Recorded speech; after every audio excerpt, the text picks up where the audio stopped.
আপনার যা কিছু আছে সবকিছু নিয়ে এই বাড়ি খালি করুন। আপনার স্বামী এই বাড়ি বন্ধক রেখে ব্যাংক থেকে টাকা নিয়েছিল, সেই লোনের কিস্তি পরিশোধ না করার কারণে আমরা আপনার বাড়ি খালি করতে এসেছি। হ্যাঁ, আমি সেটা জানি। আমার স্বামী লোন পরিশোধ করেনি। আমাকে একটু সময় দেন, আমি সব লোন পরিশোধ করে দিব। দেখুন, সেটা আপনার নিজের সমস্যা, আমি আমার দায়িত্ব পালন করছি। যেভাবেই হোক এখন আপনাকে এই বাড়িটা খালি করতে হবে, এছাড়া আমার আর কিছু করার নেই। স্যার, আমি এখন ঘর খালি করতে পারবো না, আমার থাকার আর কোনো জায়গা নেই। আল্লাহর দোহাই আমার সমস্যাটা একটু বুঝুন। আম্মু, এরা কারা? আমার বাড়ি থেকে বাইর করে দিচ্ছে কেন? ঠিক আছে, আমি আপনাকে সন্ধ্যা পর্যন্ত সময় দিচ্ছি। এর মধ্যে টাকা দিতে না পারলে আপনাকে বাড়ি থেকে বের হয়ে যেতে হবে। আম্মু, তারা এসব কি বললো? আমাদের বাড়ি থেকে বের হয়ে যেতে হবে কেন? কিছু না বাবা, তুমি ভিতরে যাও, আমি আসছি। আরে ভাবি, আপনি আবার কেন এসেছেন? কিছু বলার থাকলে তাড়াতাড়ি বলুন, আমার আবার জরুরি কাজে বাইরে যেতে হবে। আপনার ভাই ব্যাংক থেকে ঋণ নিয়েছিল, কিন্তু তা পরিশোধ করতে পারিনি, তাই ব্যাংক থেকে আমাকে আমার বাড়ি ছেড়ে দিতে বলেছে। দেখুন ভাবি, এতে আমার দোষ কি? পরিশোধ করতে না পারলে নেওয়ার কি দরকার ছিল? আপনার ভাই খুব অসুস্থ ছিল, ব্যাংক থেকে ঋণ নিয়ে তার চিকিৎসা করেছিলাম, কিন্তু কোনোভাবেই তো তাকে বাঁচাতে পারলাম না।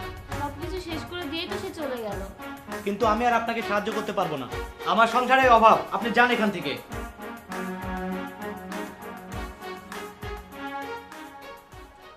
বাড়িতে কেউ আছেন? কাকে যাচ্ছেন? বাবা, তোমার আম্মুকে ডাকো। আম্মু তো বাড়িতে নেই। বাবা, এই নাও, এই খামটা তোমার আম্মুকে দিও।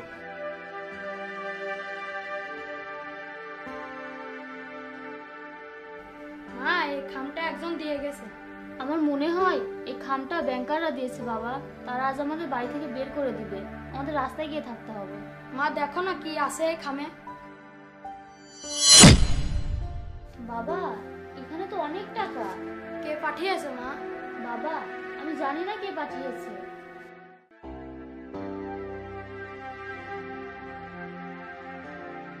আপনার স্বামী আমার কাছে কিছু টাকা পাওনা ছিলেন, তিনি বেঁচে থাকতে আমি দিতে পারিনি, কারণ তখন আমার অবস্থাও খুব খারাপ ছিল।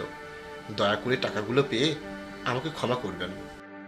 বাবা, আমাদের আর কেউ এই বাড়ি থেকে বের করে দিতে পারবে না। স্যার, যাদের আমরা সময় দিয়েছিলাম এখনো তো কিস্তি পরিশোধ করেনি। হ্যাঁ, আমি জানি, তুমি যাও, আমি দেখব। আমি আপনাকে যে কাজটি করতে দিয়েছিলাম সেই কাজটি করেছেন? হ্যাঁ স্যার, আমি ওই খামটি তাদের বাড়িতে পৌঁছে দিয়েছি। ধন্যবাদ আপনাকে আমাকে সাহায্য করার জন্য। কিন্তু আমি একটা কথা বুঝলাম না স্যার, প্রথমে আপনি তাদের বাড়ি খালি করার জন্য হুমকি দিলেন, তাহলে আপনি কেন আমাকে তাদের বাড়িতে পাঠিয়ে তাদের আবার সাহায্য করলেন? এটা আমার দায়িত্ব ছিল, আর তখন ছিল আমার দায়িত্ব পালনের সময়।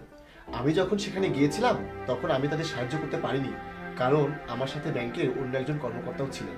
তাই পরবর্তীতে আমি আপনাকে পাঠিয়েছিলাম, যাতে তারা বুঝতে না পারে যে তাদেরকে কে সাহায্য করেছে। এতে আমার দায়িত্ব পালন করাও হলো আর তাদের সাহায্য করাও হলো। এভাবেই মানবতার সম্পর্ক স্থাপন করতে হয়, আর কখনো কারো অসহায়ত্বের সুযোগ নেবেন না। সবসময় মনে রাখবেন, মানবতার চেয়ে বড় কিছু নেই।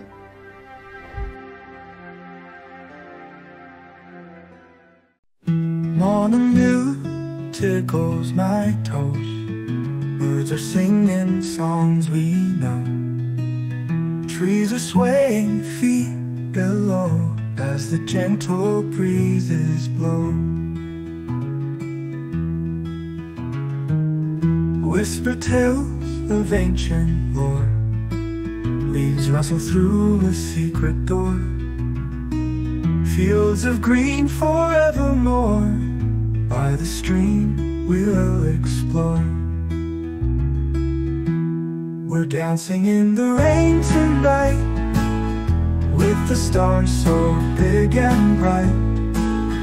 Let the moon's soft silver light guide us through the mystic night. Summer's warmth and autumn's breeze echoes through the shadow trees. Nature's simple, serene ease brings our restless hearts to peace. Memories like the river flow, taking us where dreams bestow. Paths that wander to and fro, leading where the wildflowers grow. We're dancing in the rain tonight, with the stars so big and bright. Let the moon's soft silver light guide us through the mystic night.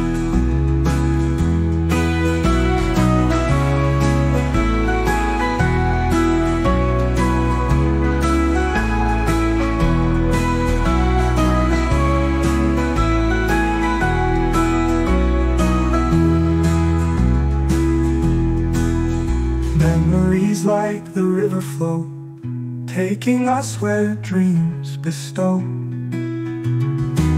Paths that wander to and fro, leading where the wildflowers grow.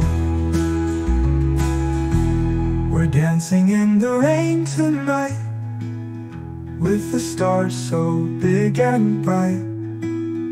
Let the moon's soft silver light guide us through the mystic